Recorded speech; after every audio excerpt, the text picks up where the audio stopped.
When we think about safety, especially safety for children, and especially the built environment around us in Southern California, we often think about swimming pools and the rise of drowning, or we might think of gun violence and the need to protect kids in school. However, the biggest risk most kids will take every day in Los Angeles is crossing the street. That's right. Motor vehicle collisions are the leading cause of death for children in Los Angeles, according to the LA Department of Transportation. Pedestrian traffic fatalities are on the rise in Los Angeles, despite being preventable. First, I will discuss the increase in pedestrian traffic deaths in Los Angeles and nationwide. Next, we will learn what is causing these deaths to increase in recent years. Finally, I'll share a few actionable solutions to save lives on the streets of Los Angeles and beyond. In Los Angeles, there were more fatal car crashes than homicides in 2023, according to the LA Times on January 6, 2024. Pedestrian traffic deaths have climbed sharply since 2020, and according to a report from the LA Department of Transportation called Vision Zero, A Plan for Safer Roadways, published in November of 2019, motor vehicles are the leading cause of death for children in Los Angeles County. This is even something that is happening in Valley College's own neighborhood. In 2022, at the corner of Oxnard Street and Cleon Avenue, just outside Oxnard Street Elementary in Valley Glen, a woman and her grandchildren were struck by a driver in a hit-and-run collision.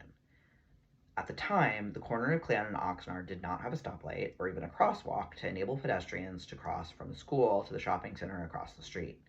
The entire family was hospitalized, with a 5-year-old child left in critical condition, according to a news report from KTLA on December 9th, 2022. I was unfortunately not able to find out whether that child survived the accident. Now that we've described the problem, next we'll discuss the causes behind such a stark increase in pedestrian deaths.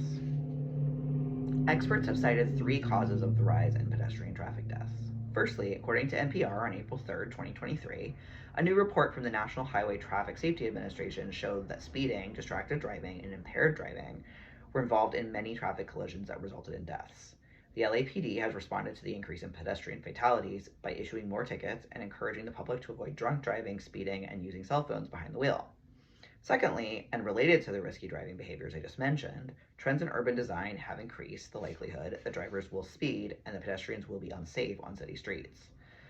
According to an article from Vox.com from July 6, 2023, since World War II, city planners have favored road layouts that emphasize the ability of car traffic to move quickly along major suburban arterial roads, like Oxnard Street, which I mentioned a few moments ago, and often remove pedestrian infrastructure like traffic lights and crosswalks in the process.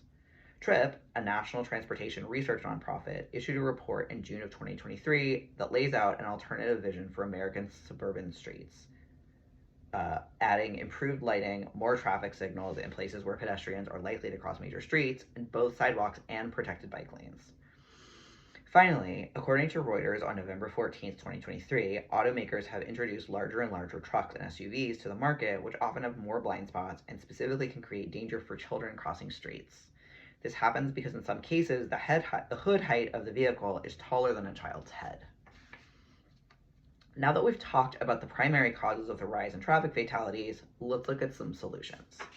Luckily, solving the problem of pedestrian traffic deaths and reversing the upward trend is fairly easy. The city of Los Angeles even has an official plan that's already in place to tackle it.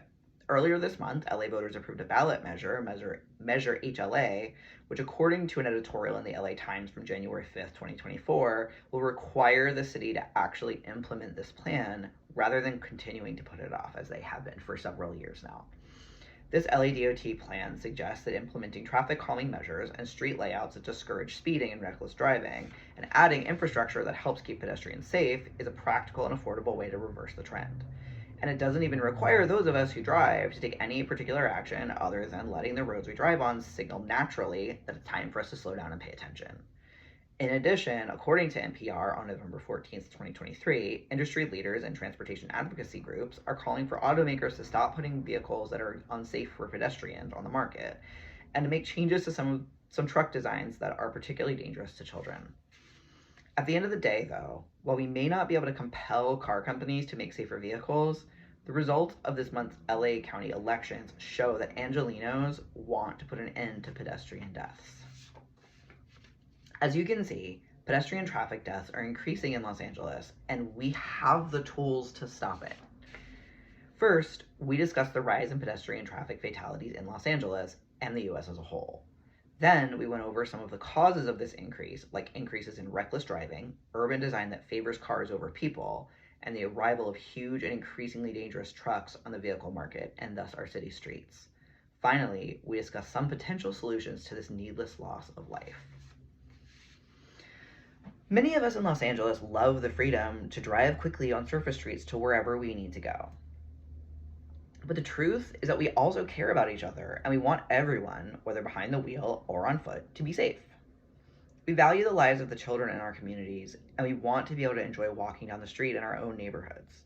This is why voters passed Measure HLA on the ballot this month and why we don't want anyone to have to die just so we can get to the Americana a little faster. Thank you.